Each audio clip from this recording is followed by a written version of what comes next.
hamma musibatlarni, yaqinlardan ajrashligini, nimaligini bilaman, lekin bir narsaki, siz bilan birga safdosh bo'lib turgan, shariatni xizmatini qilib turgan ahli ilmlar, olim ulamolar, imomlarni olamdan o'tishligi juda ham qalbimizga og'ir sinov bo'lar ekan.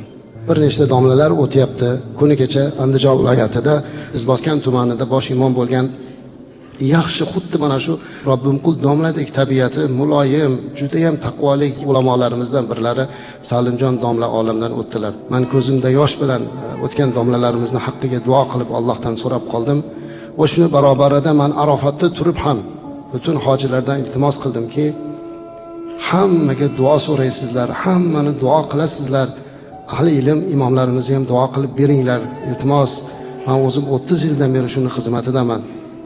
Allohning bergan omonatini, mehrob omonatini, payg'ambarimiz alayhissalomning omonatini bajarish oson ish emas.